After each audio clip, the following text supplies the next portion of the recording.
Hi, everybody. Thanks for joining me today in the locker room for this very special episode. Today, we remember and celebrate the life and work of actor and activist Michael Zaslow. His credits span Broadway film, primetime TV, and a number of daytime dramas. He is, of course, best known for his long-running role on Guiding Light as Springfield's most complicated outsider, Roger Thorpe.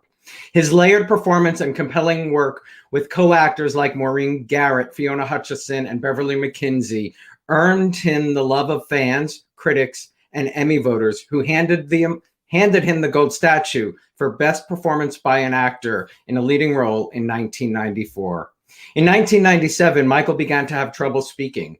The executive decision to put him on leave broke his heart and would haunt Guiding Light for the rest of its days. Diagnosed with ALS, Michael battled his illness with his customary fierceness. He and wife Susan Hufford co-wrote a book, Not That Man Anymore, and founded Zaz Angels to raise ALS awareness and funding.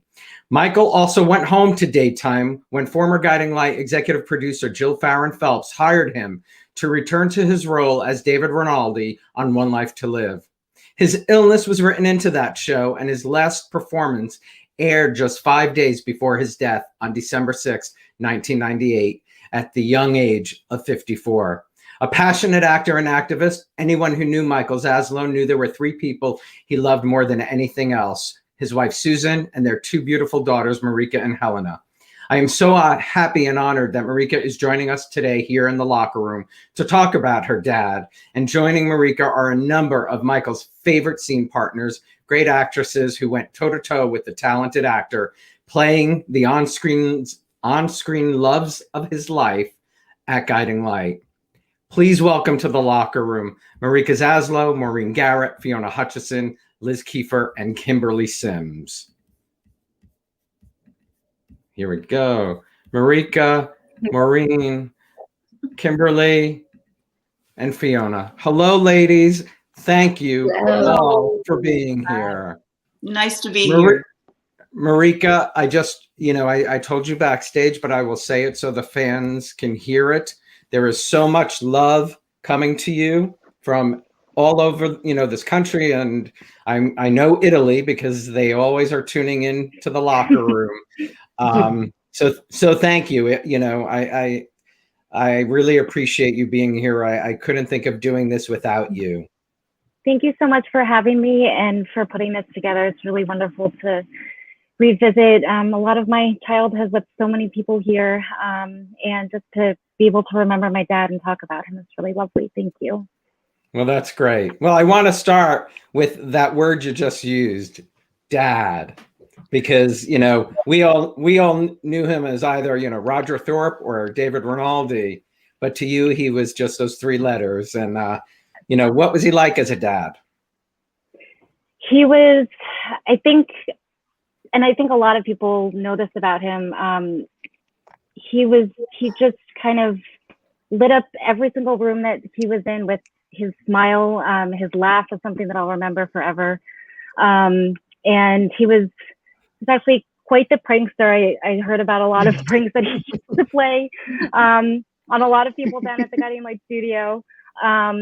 But I think most of all, we always knew that he just loved us. And that was so special. And to see him kind of go through the diagnosis and then the illness just with such grace was something that I'll carry with me forever. He had a lot of pride, but he also was very humble and very grateful to every single person who reached out to him and who supported him, especially through that time. And there are people who have been now in my life since then and have become very, very special to me. And he just, grace, he just had a lot of grace when he was dealing with everything. Well, I know you said to me when we were speaking on the phone, especially Maureen has been, as long as you can remember, she's been a part of your life. Yes. Yeah, I have a lot of childhood memories with actually everybody here. And it's been really lovely. Maureen and I have been able to stay in touch for I mean, basically since I was little and I met you, and Sherry Stringfield, who isn't here today, we've managed to stay in touch, and her daughter is my goddaughter, and just having those relationships throughout my life and people who can share new memories with me about my dad that I never knew. Very, Right. very special. I do want to say yeah. Sherry did want to be here, and she had something come up. But Maureen and Sherry were at your wedding. Yes. My guiding light ladies, do you remember meeting Michael for the first time, Maureen? Do you have a memory of that first? My first memories, I think we fell in love with acting with each other from the very beginning. It was like we were given this gift with these characters who had this history of Holly, when she first met him before I played him, was obsessed with him and wanted to be with him, even though he was the bad boy. He was the bad guy. And so with those kind of stakes that he was bad, her parents were pulling her away from him, but she was determined to have him. It gave us so much to play. I mean, it was just so delicious. And then as the story went on, it was always dangerous and very exciting. And I think we felt that. I felt that from the very beginning. Fiona? Wonderful. Fiona, do you remember? Yes, I do. Michael was instrumental in bringing me onto Guiding Light. It was because of Michael that I came back to the East Coast from Los Angeles and, joined the cast. So it was really quite special. Michael always knew what was going on in every part of the show. Many actors that you work with, I should say a few actors one works with, don't necessarily know what else is going on storyline with the show except for their own storyline. But that wasn't Michael. Michael knew everybody's storyline. He read the entire script, not just his lines. And that was tremendously enjoyable because it meant as actors, we had lots to talk about, not just run lines, but he was just always on top of everything. He just knew everything that was going on. And he was such a champion for the show and for all the actors. As you said, he was an activist, but I didn't realize to what extent he had such sway. And it was marvelous to watch because if there were any imbalances or injustices or things that he felt weren't quite fair with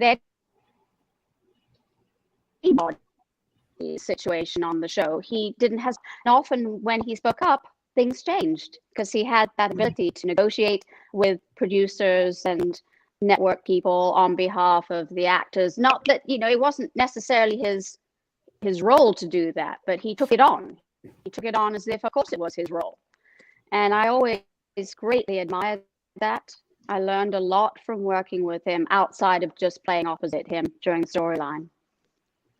And Liz, you were a fan of Guiding Light. Oh yeah. So finding out you're hired to play Blake Thorpe. Oh. Yeah. That as a young actress, I mean, were you wildly intimidated? Let's just start with there. In fact, I have a great story. The very first time I met Michael, and I'm not even sure I told him this, but there was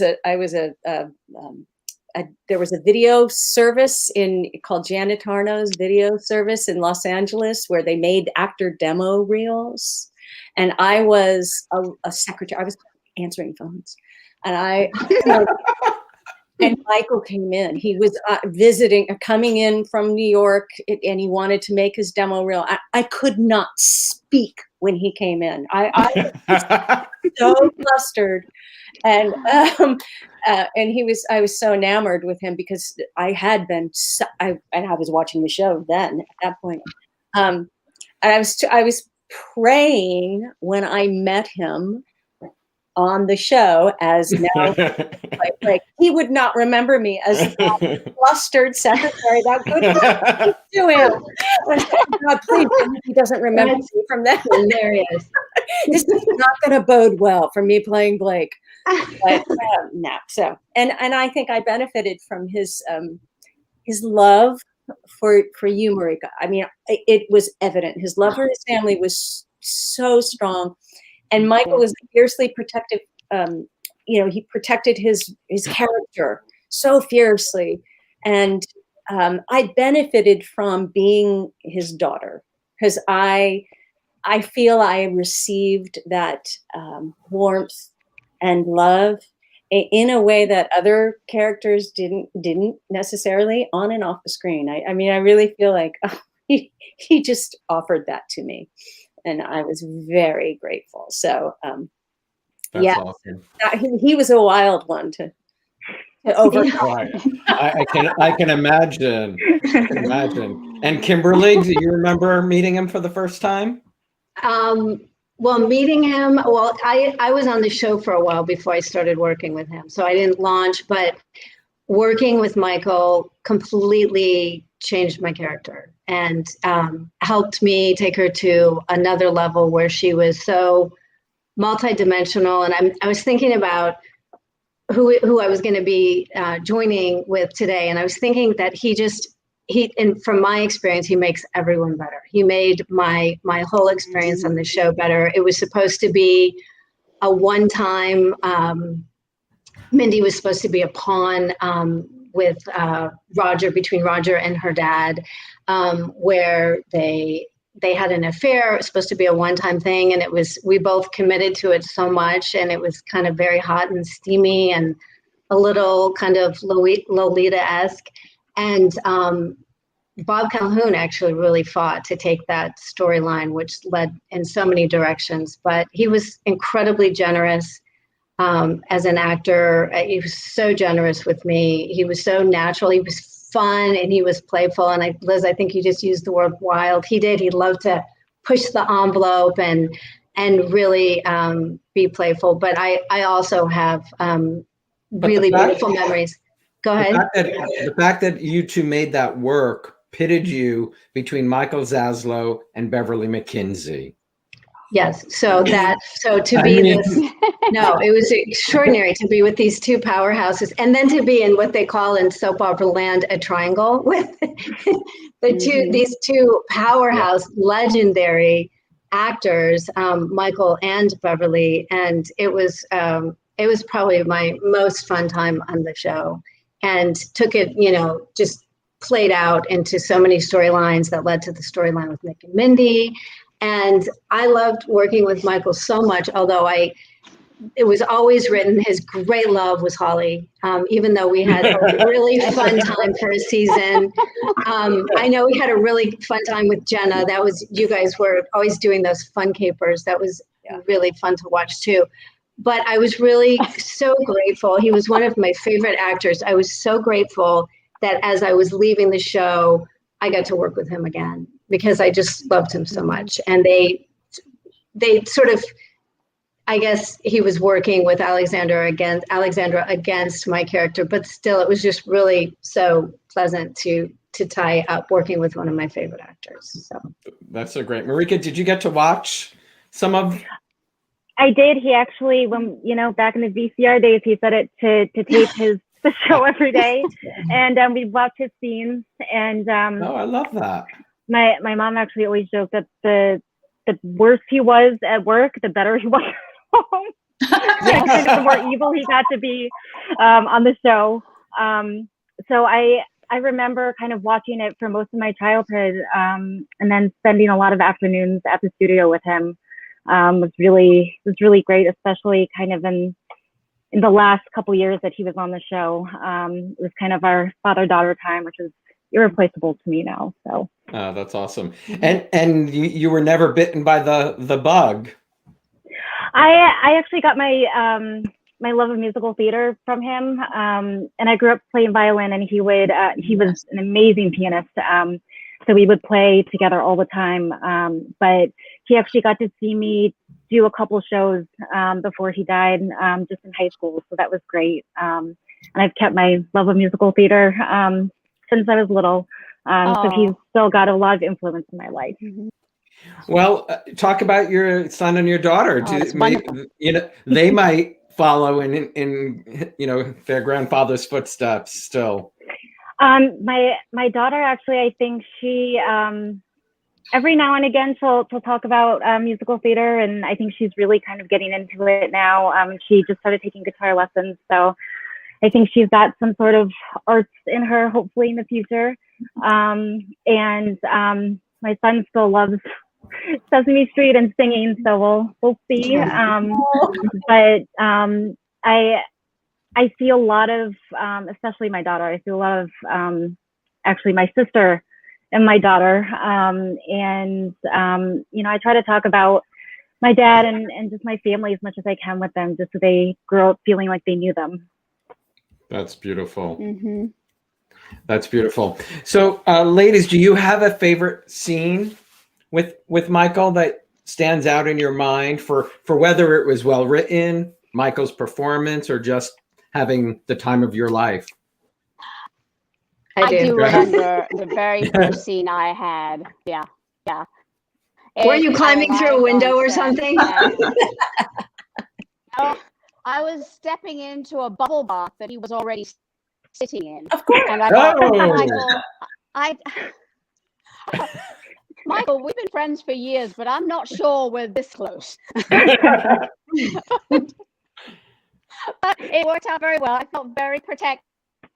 He was extremely adamant that everything be done by the book, and it was reduced set. When you say reduced set, that means it's a limited amount of people there for the filming, just one cameraman, that sort of thing. So it wasn't a free-for-all for everybody to watch. But I felt particularly respected. I felt very safe. I have to say I was very nervous because, it was one of our first scenes, and there was a lot of dialogue and a lot of bubbles. So it was a bit overwhelming. I love that. And he kept saying, "Don't worry, you got this, Fiona. You got this." We had to do a lot of our characters' relationships were very. That was the foundation of the relationship, I think. So there was a lot of that, and I was always really nervous, but he had such a nice way, Fiona, I agree with you, of making you feel so safe, clearing the set, protecting you, so that you could be free in the scene. For somebody who wasn't that comfortable just going all out, I would go all out with him because I felt so safe with him. But my favorite scene, I actually posted this on social media, which made me realize how his legacy and what a legend he is, just this outpouring of love for him, and to play somebody who was largely a villain for a lot of the show. He was so charming. He was so multidimensional that he surpassed that. So many people commented he was one of my all-time favorite actors ever on daytime, which speaks so highly of him. But the scene that I posted was probably one of my favorites because I remember Michael saying he loved our storyline so much because there was a lot, like Maureen said, there was a lot of danger in their relationship, and there was, this sort of torrid history there. And he felt like our storyline helped him be perceived as a romantic leading man. And he loved that. And the scene that I posted, we were both wearing white. It was in a horse stable. He rode in on a white horse, like the White Knight.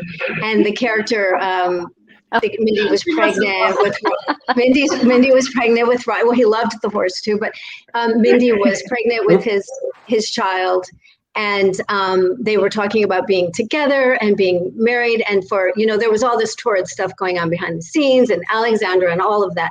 However, in that moment, it was just very romantic and fantasizing about having a child together, and knowing too how much he loves his children and his wife. He was always so protective of them, but knowing that he was just a great dad at that time, it was one of my favorite scenes. It was beautifully lit, beautifully done, wind blowing, everyone wearing white horses, very romantic. And he said to me after that, I love this romantic leading man. I love being perceived that way.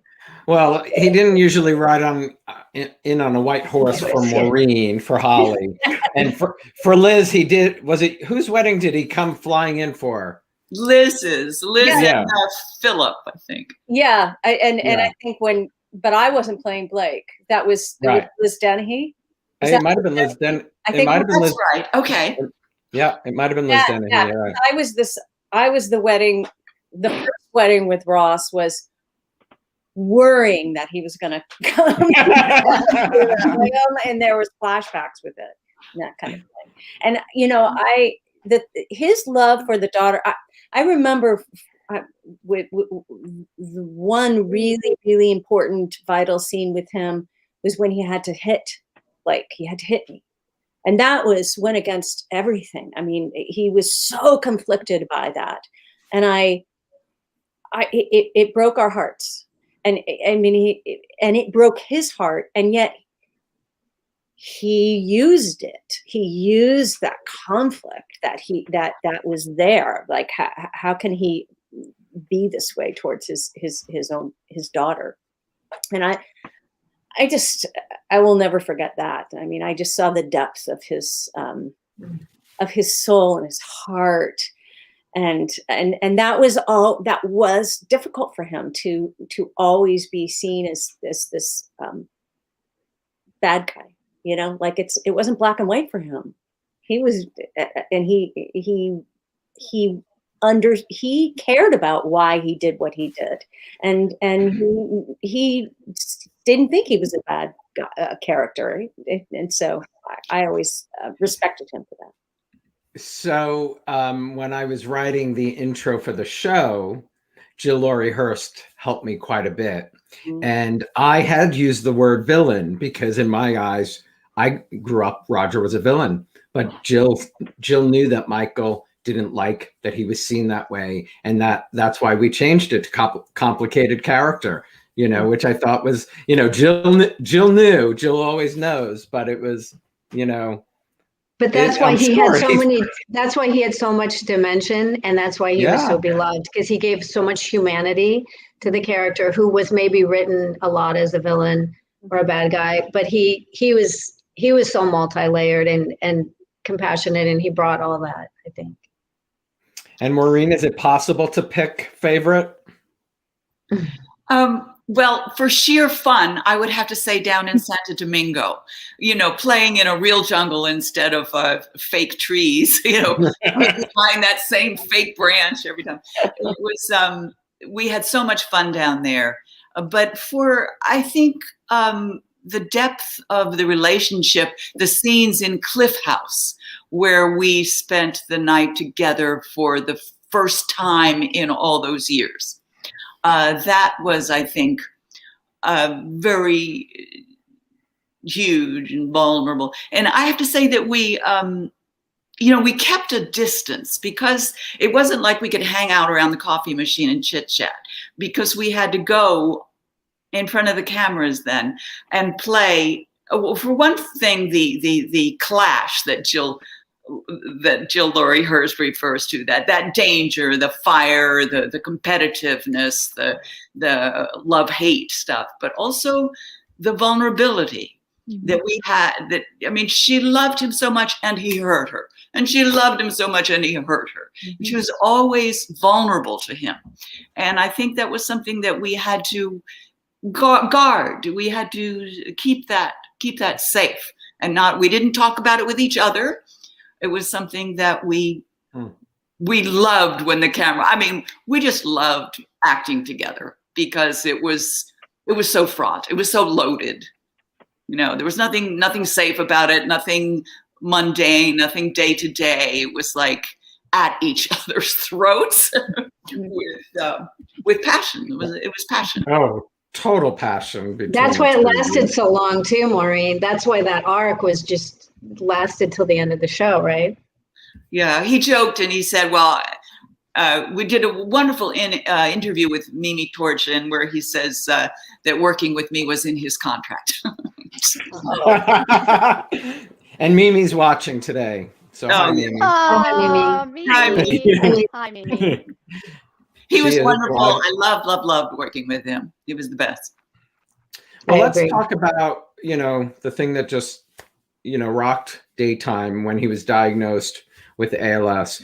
Were you all there at Guiding Light? Did you notice something, was Yes. happening to him? I remember Fiona came to me one day and said, "Is Michael losing his hearing?" Because she had worked with an actor that happened to, and there was something she was wondering.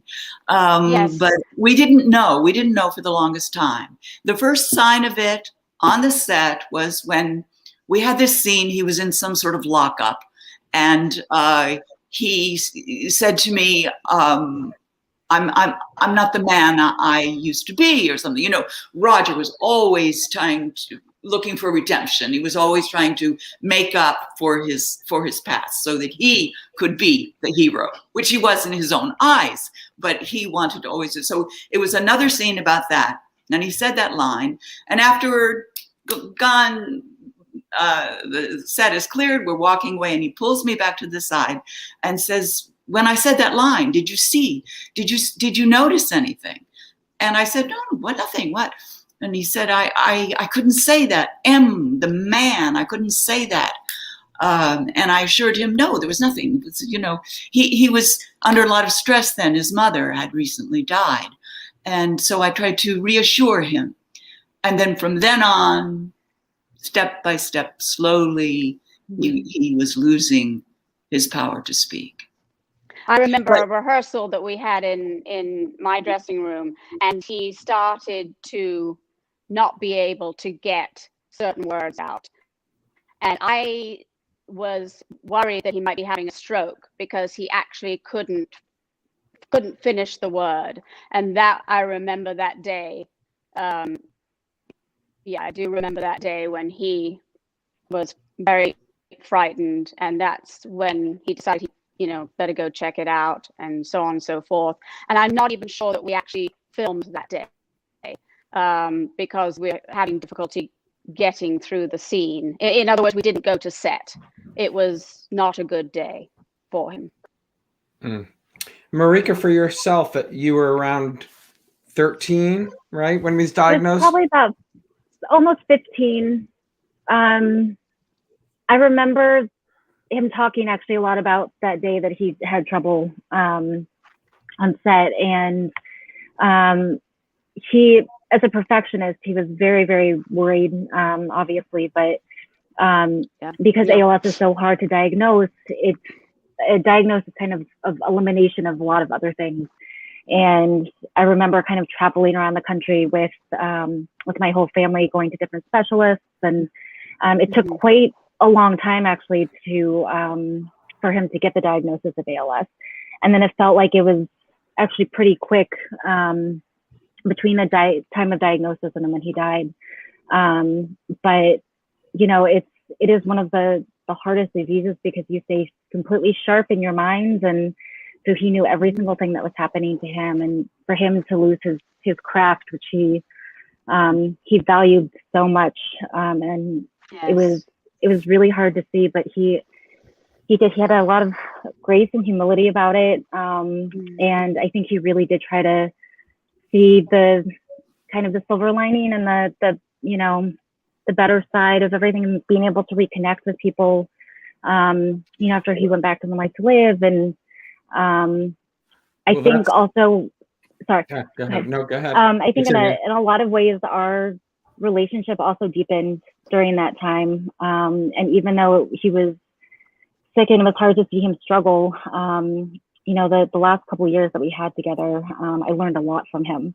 And just a lot about, life, and watching somebody kind of go through it and being able to live his life in the fullest way that he could possibly do the last couple of years.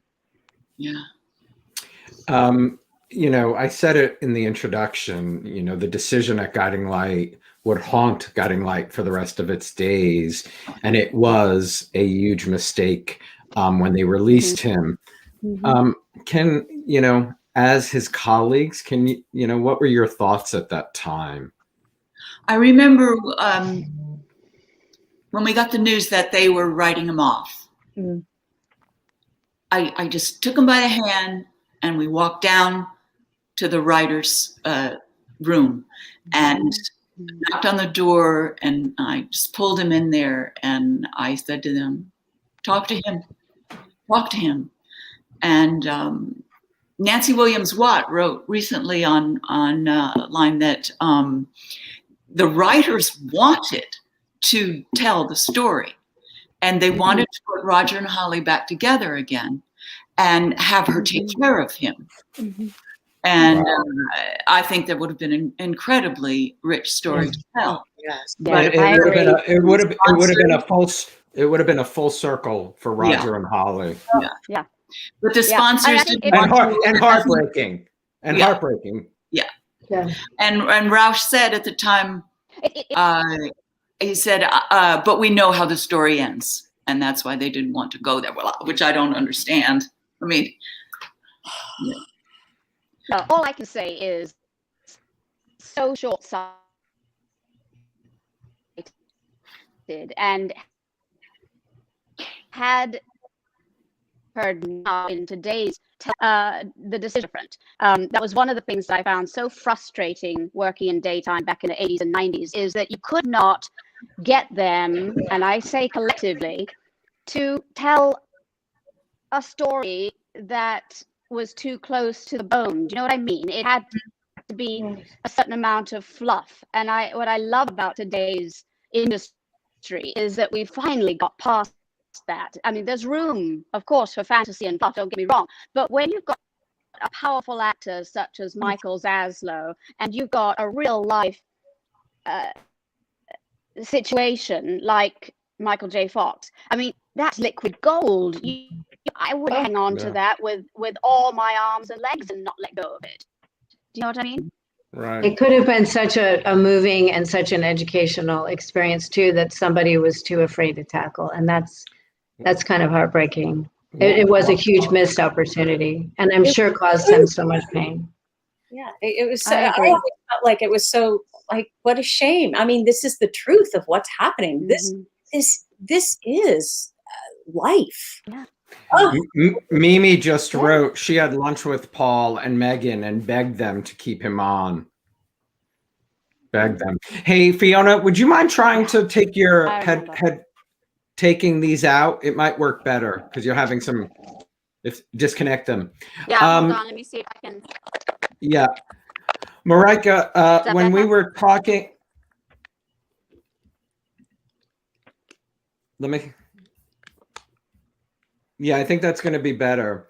Marika, can you talk about what you said to me about how One Life to Live and what he felt about what they did for him?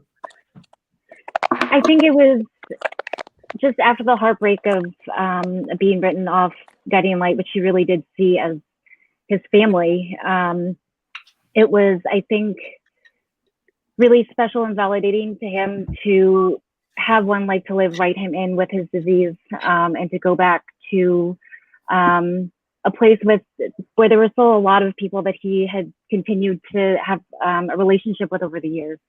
And I think it gave him a lot of hope and a lot of happiness to have his role back in a way that was honest to what he was going through. And I do think it really helped him get through the last few months, especially, and to know that there was some place that would support him. And seeing it also just from, just at home and everything, I think it was to see the heartbreak after Guiding Light. It was hard to watch him go through that, and to see him go back and be welcomed with open arms someplace, I think was so great for him, and it was great for us to be able to see that smile on his face again. Well, that's awesome. I'm gonna divert to another topic because I will come back to One Life to Live, but I'd like to introduce another Blake Marler. Elizabeth Dennehy is joining us now. Yay! Oh. Hello. Hi, Elizabeth. Hi. Thank you so much for joining us. I'm sorry I'm late. That's okay. I know you had something. Fiona Hutchison is here as well. Can you talk about, do you remember meeting Michael for the first time, Elizabeth? Gosh, it was so long ago. I was so young. I remember. So I'm just going to be honest. My situation, and Maureen will attest to this, was really difficult on the show. We had to do crazy stuff, the wedding, pretending that he wasn't who he was, and wearing the mask, and it went on for right. We just talked about him flying into your wedding. Yeah, it was just crazy stuff they had us doing, and he just had. I mean, of course, I was a young actress. I was probably 25 and really serious and a classically trained actor, and like I can't walk like this, and he kept changing the script and. He just had a wonderful even keel about him. He had a great sense of humor, and I can't imagine going through that craziness with anybody else. I mean, he just was level-headed and calm and a voice of sanity in an insane situation. There were times when he would be speaking to me with that accent, and I would just crack up. I was like, I just cannot deal with this. It was so beyond ridiculous. Oh, well, his character, Roger, was speaking with an accent at that time because of the mask, right? Right. He was supposed to be somebody else, and it went on and on for months. Like, everybody knew who he was. There was no big reveal. Everybody had figured it out, except I had to keep pretending that he was Adam. I think his name was Adam. Yeah, you're right. It was Adam. Ridiculous. That's right. Good. It was so beyond crazy, but he was just a love and so calming, and loved working with him and loved working with Maureen. What for all of you, and I'll start with Elizabeth. What do you think? Because you said you were a young actress, maybe 25. What do you think you learned from working with him? To be really prepared for anything, be flexible. He was, like I said, he was the calm inside the hurricane, just really grounded and had his priorities set. It was really interesting to work with somebody like him who's all about his family. This was just his job. It wasn't who he was. He was a dad and a husband, and he had his priorities straight, and that was a great role model for me at that young age. That's great. He really cared. I think that's what I was new, and I was still getting used to which end of the camera was up, and I didn't know enough to care about the material and all. I was just finding my way, and his concern about everything and his fearlessness at dealing with everything with the people downstairs or upstairs or wherever they were was really an education for me. How you could take it to the top if you care, and take it to the top. Yeah, I mean, I think when I met Maureen, and Maureen was, I think, 5 years older than me and playing my mom. And so when you have a scenario like that, you just got to go, all right, this is just, the games begin. This is all just ridiculous. That's so funny. Is that my mic making that terrible rattle? No, it's Fiona's. Fiona, I'm going to keep you on mute until I speak to you because your mic is giving us some static. Oh, okay. Okay. Oh, that's Fiona. But I will say the guiding light, because I teach now acting to young people, and working on those sets where you'd have these long scenes, it would be 4 or 5 scenes in one location, and you couldn't do complicated blocking because there just wasn't time. You think about a movie, it takes months and months and months to produce 2 hours of content, and we were producing 1 hour a day. And with the cameras all set up, you had to learn how to stand still. So in the beginning, that was so hard being a theater actor. I would press my leg into the couch and just try to release all my tension, but standing still and fighting the impulse to move and make crosses and do blocking, which the cameras couldn't do. It trained me to learn how to just stand still, not gesture, and do everything with my eyes. And I'm always really grateful for that training. Kimberly, what do you think you learned from Michael? I think I learned to take risks with him. We had our storyline was really sexy, and we were always he was so playful and he made it so fun, and he just helped me relax so much at where I wasn't always like that, but taking risks. And he liked to push the envelope. Can we do this? The producers were always, no, Michael, no. and I like what Maureen said too. Yes, he had a real sense of authority that I appreciated as a young ingenue at the time, and he was not afraid to take a stand on something that speak up for truth.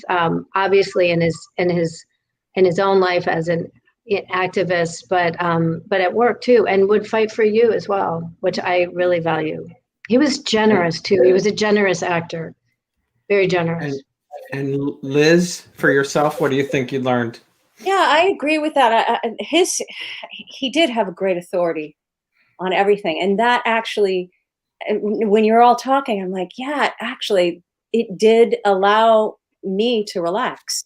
It's just like having somebody come into the room, and they're taking care of things, and I was young too, and so it allowed me to just, as you, Elizabeth, to be still and trust. Like that, I just remember, I'm just going to be in his space. He is holding this space, and I'm going to meet him and trust that it's there. And he was one of the first really great big actors that I could work with like that and find that in myself. So he gave me that space. I think that's more than anything.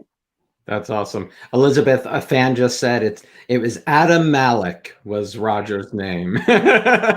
Fiona, and for yourself, what do you think you learned from Michael? Can you hear us, Fiona? Sorry? And what did you learn from Michael? Yes, I can hear you. Sorry about that. I learned that not all executive producers are, and I learned that under no circumstances do you not stand up for yourself, even if you're a young actress in the presence of an overbearing male producer, of which we had one.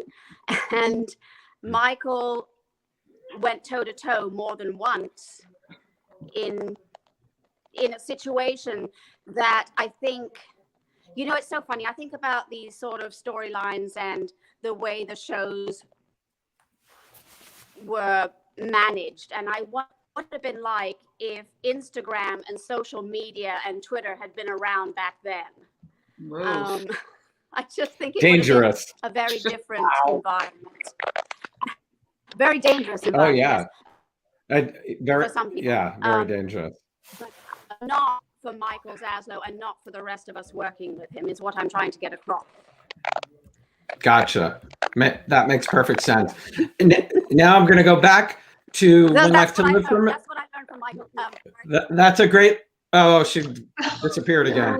That is a great lesson. I'm jumping back to One Life to Live because I wanted to say Michael's co-star Bryn Thayer wanted to be here today, but she is filming on location, and she sent me this. If anyone deserves a tribute, it would be Michael. The awareness he brought to finding a cure for ALS is unmatched.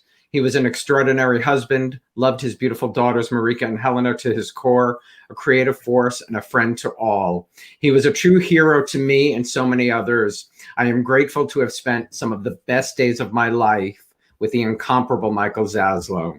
I continue to miss one of the most beautiful inside and out people I have ever known. And today, for all of us watching, Jerry Verdorn was brought on to Guiding Light 42 years ago, today, March 19th, because of the man that we are celebrating today. So let's wish Jerry a very happy anniversary and welcome him to the Locher Room. Hello, everybody. Jerry. Hi. Oh, nice to see you. Happy anniversary, Mr. Happy Harris. anniversary. Thank you. What a surprise. It was on this date in 1879 that I actually, it's very strange because I lived 200 yards from the studio. And it was on 26th Street. And I always used to go across and say to my wife, Beth, wouldn't it be nice to have a job there and I could just walk to work? And it got to the point where Locke Wallace, our stage manager, said, why don't we just hook up your living room with our intercom? You can just, we'll call you between scenes. But it was Michael's character. And by the way, he was always called Michael. I never heard anybody call him Mike. He was always Michael or Zaz. But anyway, Michael's character was in full swing with Maureen Garrett and doing the rape storyline, and they needed a lawyer, and they wanted some sort of Bobby Kennedy type person, and instead they got me. And he was very comforting to work with. He wasn't the first person I worked with, but he was, when the storylines really got heated up, he was of course, along with Maureen, the main people, and he was very happy to give me hints about people I have yet to meet, and hints about producers and directors, and who to avoid, who not to avoid. And he was a great teacher in that regard for me, because I had a lot of words once the trial started. And a lot of times when you're the lawyer, you are what they call a camera hauler. And you would take the camera from one person to the next that was your blocking. And you had to find out what motivation, if any, you had to actually move. And so he was very helpful in that regard, in saying this director is an actor's friend, this one not so much, and all that. And it made life a whole lot easier. And that was a long arcing storyline. So I'm glad I had Michael and Maureen and all the rest of the people in that storyline to help me along. Well, that's probably what made you so welcoming to everybody else. You know, moving forward from that point, that you had such a great introduction 42 years ago. Yeah, and you couple that with Sharita and a couple of nice stage managers, and it set the tone for the whole show. And it was a very nice tone, and it was a tone that was not hysterical. I'm sure you've all been on sets where it's so tense you couldn't make an artistic decision to save your life. But it was always very loose. There's lots of laughter on our floor. But when the countdown started, everybody was on their marks and ready to go. Elizabeth, do you have a favorite scene that you had with Michael that you remember? That I remember is the like I said, it was a long time ago. I just loved every scene where we could just be ourselves. He was so professional. He was always off book. You could actually find beautiful moments together.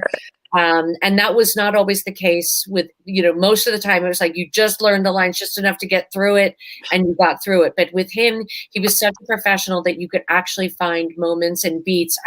I don't know if I can, I think probably when we finally he was revealed and we could just be ourselves. But I can't think of that wedding must have been something, though, watching him or the stunt person fly in off the balcony. Something get shot. It was something. Yes, it was something, but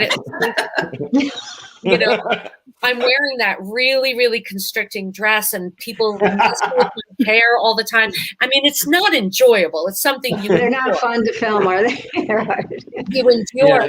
And at the same time, he's swinging from the chandelier, the stunt guy, and you're going, this is beyond ridiculous. Have to play pretend and make believe. But that wasn't the strangest thing I did. I think waking up in the pen of goats, having been, oh God, stuff.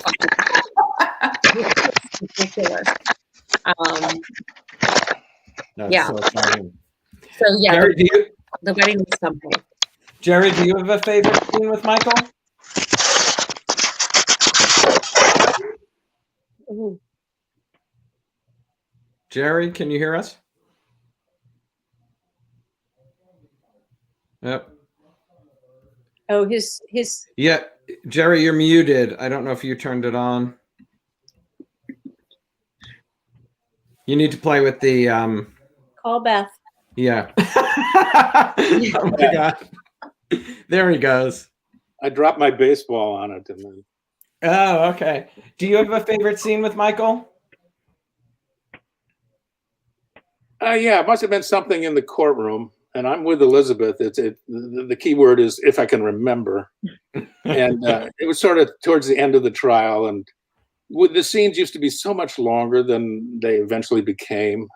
I mean, we're involved in a 10 or 12 page scene where I ask a question, he has an answer. I ask a question, I have an answer. I got to move here and move there and do this and do that. And he's got a breakdown. So it was a cumulative fun time. And that's my answer to the big scenes. Mm-hmm. Michael and Susan started Zaz Angels, and I think many of you here today participated and helped raise awareness and a lot of money for the much needed ALS research. Can you talk about some of those experiences and watching Michael, who was struggling so much, but fighting so hard as an activist? And even for you, Marika, watching your dad really turn something that was, he knew was going to lead to his passing into something positive. Yeah, he really went kind of headfirst and at full speed. He and my mom both as activists in their own personal lives for a long time. But they named it Zaz Angels, but I think they always had the vision of it wasn't just about raising awareness because my dad had a platform to do it. It was about kind of the greater good and being able to raise money and awareness for everybody who needed it. And even with Lou Gehrig's name attached to it, it's still not a disease that a lot of people know about. And I was so proud of him for, even with all of the difficulties he was going through day to day, being able to get up and go out there and really have a purpose, and just being able to see that strength and motivation from him. And Maureen, you were there for many. I remember his incredible spirit that he maintained even through that. I met him in a diner on the Upper West Side, and he was still walking then, and he came with his machine that he typed into, and it spoke for him. And I remember I was just so brokenhearted. And I remember he said to me, he looked at my face and he said to me, "It's not that bad." He wrote, "It's not that bad." And I just always remembered that. And Fiona, you were there for many of the ALS, the Zaz Angels. What was it like watching him, fight with all his might?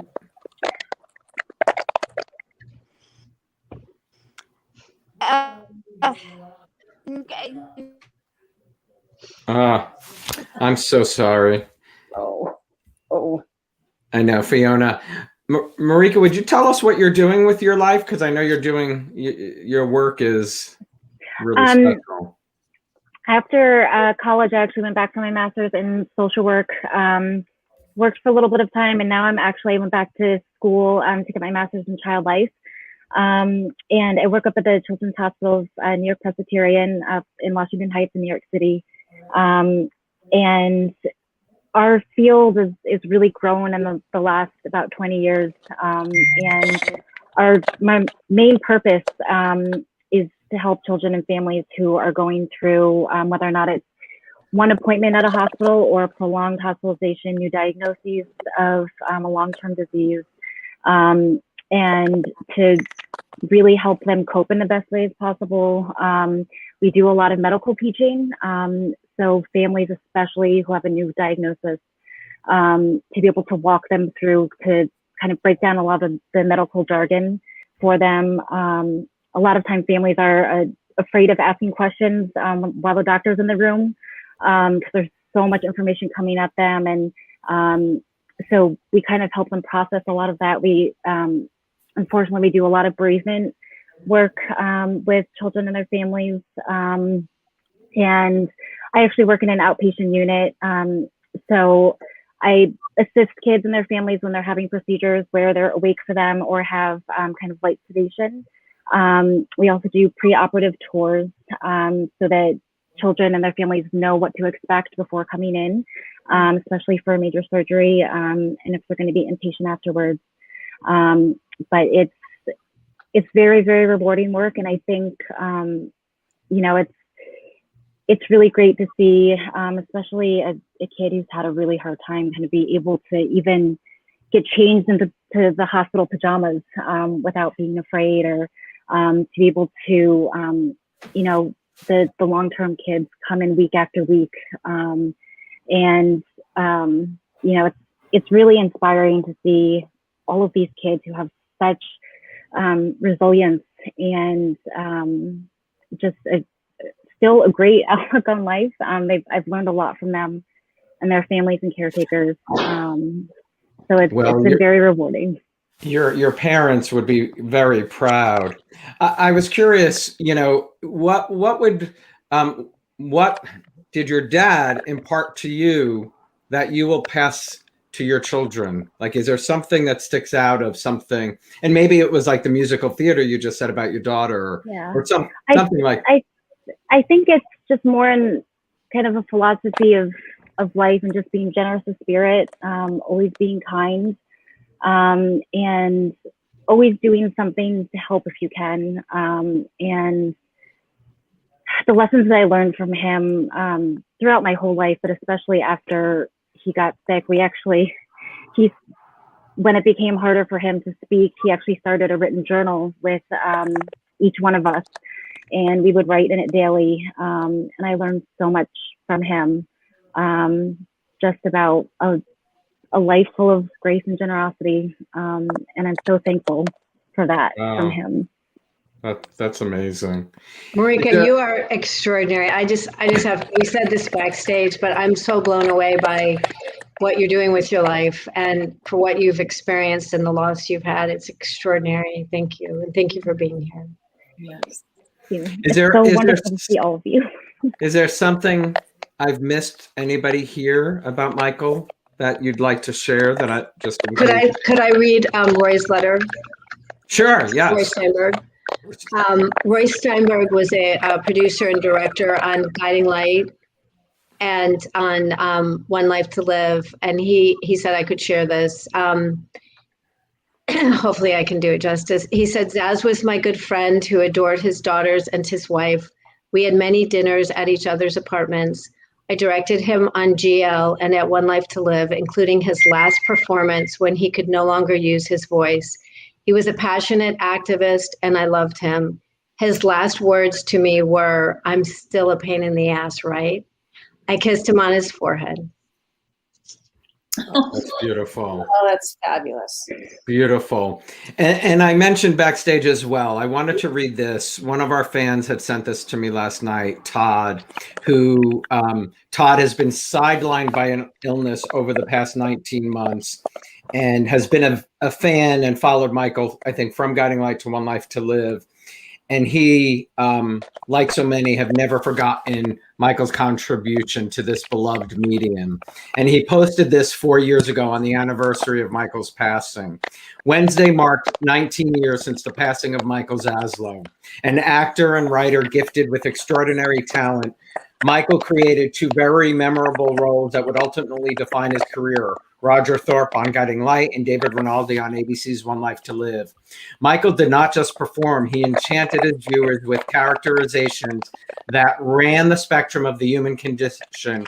With each line he spoke, he embodied the soul of his alter egos, fashioning dialogue into a bravura of Shakespearean eminence. However, just like many of William Shakespeare's literary creations, Michael would later befall a tragedy that would forever change the course of his career, his motor functions, and ultimately his life. I'll jump to Michael's story remains as common as it is complex. So many of lives have been afflicted with the neurological disease for which there is no cure. However, in 2014, brought a renewed focus to ALS as the Ice Bucket Challenge made its way across the globe and raised over $100 million towards scientific research. Although it was a modern day event, some of the antecedents very much laid down through the advocacy work that Michael and his supporters began years before. I have no doubt that his light was shining down upon that unprecedented outpouring of philanthropy. For those of us that were fans of his work, the loss of Michael Zaslow has been a void that can never be filled. His impact on the soap genre and later with the surrounding ALS has been monumental. To those that knew him personally and intimately, you were robbed of many more years of his presence, yet gained your own personal guide as your respective journeys continue on. It's true that Michael is not that man anymore, a reference to his book, as his soul has become an entity far more ethereal and forever its own blessing. Isn't that beautiful? Wow. Wow, that's beautiful. That was beautiful. Thank you for sharing that. Yeah. Well, thank you all for being here. Well, wait a minute. Before you go, Alan, Yep. Okay, go. Yeah. you can find it on YouTube somewhere. It was one of my favorite moments looking back. I think I found it about 2 years ago. It's Michael Zaslow and a nice looking lady in a restaurant at a table. And the waiter comes up to them and says, Mr. Thorpe, you have a phone call. And Roger looks up at him and says, could I take it at the table? Is that possible? And the waiter says, yes. And a few minutes later, he brings a phone about as big as this. And Michael takes it, and he actually pulls out an antenna. And 10 minutes of with a phone as big as a brick. You got to find it. It's on YouTube. Is it that's hilarious. Fantastic. Well, I think the perfect way to end this, and you can stay here and watch it. I'm going to play Michael's Emmy speech from 1994. I thought everybody watching, if they haven't seen it, would love to see this. It just really speaks to who he is. So here, let me make sure I get this. And the Emmy for Outstanding Lead Actor in a Drama Series goes to Michael Zaslow.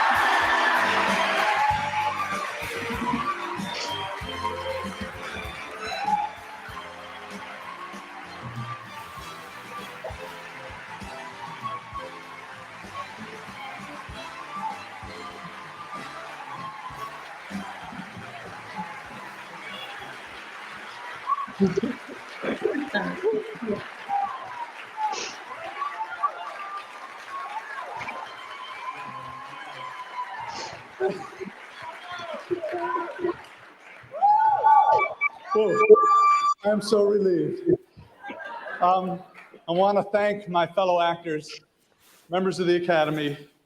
I want to thank my wife, my partner in life, Susan Hufford, who made this possible and who has made all the good things possible in my life since I met her. And I tell you that not only because it's true, but because she told me to tell you.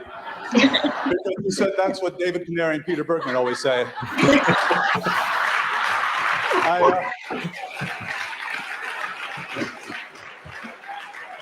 I want to thank you for sparing my lovely daughters, Marika and Helena, the task of once again having to write me a consolation note for me to post on my dressing room wall. Listen, I just have a few people that I must thank. I mean, it's such a wonderful collaborative effort, and it's such a terrific place to go to work. That is the Guiding Light. And you need every bit of collaborative effort, you know, in the business of making an hour movie a day, 52 weeks a year. But I do want to say that there are a few fellow workers I want to mention. And among them are three people with whom I've shared just a wonderful bunch of memories over a long time, years. There's Peter Simon and Maureen Garrett and Jerry Verdorn, who share with a remarkable cast and availability in their work that just under the guidance of a terrific bunch of directors makes taping a show as safe as Uta Hagen's scene study class, you know. I want to thank our great writing team who this last year was led by Nancy Curley and Stephen Demarest and Patrick Mulcahy and Nancy Williams-Watt, and two wonderful old friends who are scriptwriters, Roger Newman and Courtney Simon, among them, who comprise this year's lucky reel. And finally, Jill Farron Phelps, whose combination of heart and talent, intelligence, wit is just peerless. And I lied. Finally, I want to thank my parents, Milton and Edith Zaslow, who instilled in me a love of justice, a passion, a trust, and a belief in my dreams, and the ability to love. Thank you all very much.